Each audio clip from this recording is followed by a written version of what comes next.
So dot register के अंदर हमारे जो अलग है वो हमारा पहला है increment and decrement value in data register. और जो सेकंड टॉपिक रहेगा वो रहेगा रियल टाइम का जो डाटा है वो रीड कैसे करें या उसका यूटिलाइजेशन कहाँ पे करें।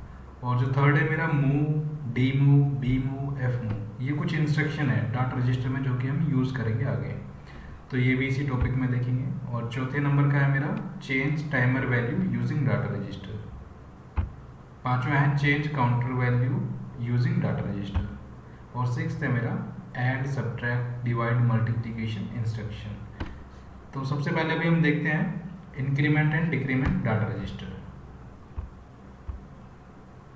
सो अभी हम अपने सॉफ्टवेयर में आ गए, तो हम एक सिंपल इंस्ट्रक्शन लिखते हैं LDP X0 और INC D0। जो डाटा रजिस्टर की सीरीज स्टार्ट है वो D0 से स्टार्ट हो जाती है।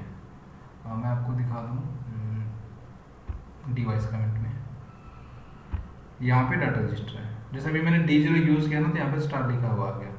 तो आप यहाँ पे किसी भी डाटा रजिस्टर को चेक करना चाहो कि यूज़ हुआ है या नहीं हुआ, तो स्टार्ट से पता चल जाएगा। और ये पूरे कंप्लीट आपके डाटा रजिस्टर हैं। इसमें ना कुछ डाटा रजिस्टर ऐसे हैं जो आप देखोगे, ये वॉच डॉग टाइमर, ये बाय डिफ़ॉल्ट डाटा रजिस्टर होते हैं, प्री डिफाइन होते हैं ये सिस्टम की तरफ से। तो इसका यूटिलाइजेशन हम नहीं कर सकते, रादर देन किसी और का हम कर सकते हैं जो कि सेगमेंट से अलग हो। सो इस चीज़ का हमें ध्यान रखना है। आगे आप देखिए 2000 3000 से स्टार्ट हुए सारे। आप इसको स्क्रॉल करके नीचे भी चेक कर सकते हो total number of data register कितने हैं। 11,000 लगभग 12,000 के करीब डाटा रजिस्टर है, जिसमें से 2000 आपके बाय डिफ़ॉल्ट यूज़ हो रहे हैं। तो लगभग मोटा मोटा 10,000 के अप्रोक्स है आपके पास। सो अभी प्रोग्राम में देखते हैं LDP INC। अच्छा, इसमें ना हमने LDP क्यों लिया वो भी अभी समझेंगे। इसमें हम डायरेक्ट NF क्यों नहीं ले रहे हैं, पहले इस प्रोग्राम को रन करते हैं।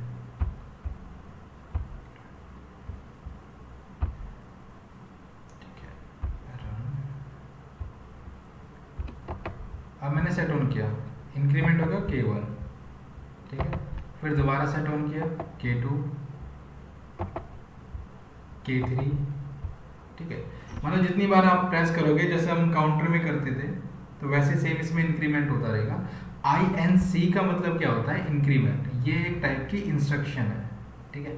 और इंक्रीमेंट किसके अंदर होगा, वो इस डाटा रजिस्टर के अंदर इंक्रीमेंट होगा, ठीक है।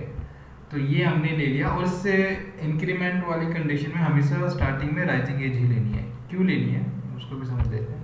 अब सपोज करो मैं यहाँ पे इंसर्ट करता हूँ एक लाइन, और यहाँ पे लिखता हूँ डायरेक्ट LDX1 लिख देता हूँ, ठीक है। LDP की जगह मैं सीधा लिख देता हूँ LD। अब इसको रन करके देख लेते हैं।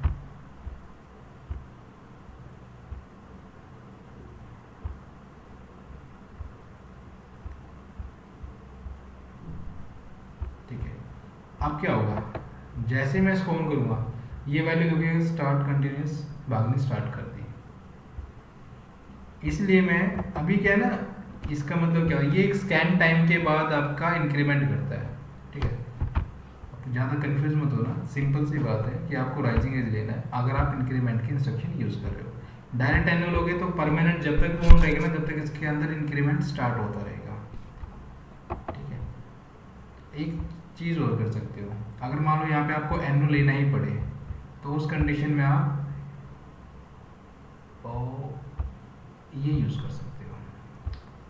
इसका भी वही सेम है, राइजिंग एज बना दिया आपने। इसका ये है कि मान लो आपके पास बहुत सारे कंडीशंस लग के लास्ट में आपको चाहिए सारी कंडीशन फुलफिल हो जाए तो मेरा एक राइजिंग एज की तरह काम करे। सिंपल ये यहाँ पे X1 राइजिंग एज की तरह काम करेगा, अब कहीं इंक्रीमेंट नहीं हो रहा। कहने वाला क्या है कि ये इसको इसने राइजिंग एज में कन्वर्ट कर दिया है। और दूसरा एक तरीका, इसको हटा दो, ठीक है। और INC यहाँ पे P भी लगा सकते हो, अगर ये ना ले तो ले लिया,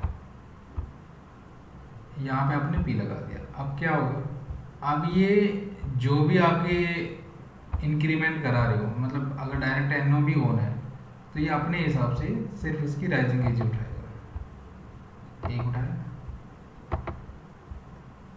तो कहने का मतलब ये 3 तरीके हमने देखे जिसके थ्रू हम इंक्रीमेंट करा सकते हैं किसी भी डाटा रजिस्टर के अंदर।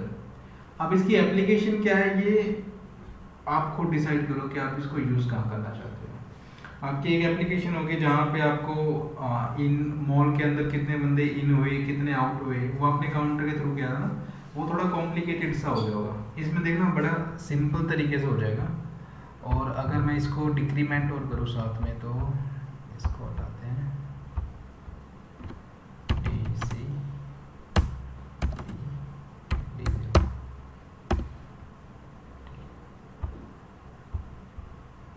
यहाँ पे जो डाटा रजिस्टर डिक्रीमेंट में लिया कुछ भी ले सकते हो, वो आपके ऊपर है, ठीक है।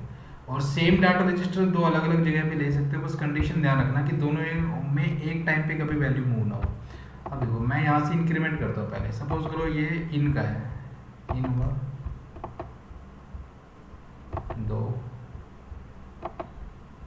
3, ठीक है। अब मैं डिक्रीमेंट करता हूँ, डिक्रीमेंट किसके अंदर होगा, डिक्रीमेंट होगा D0 के अंदर डिक्रीमेंट होगा।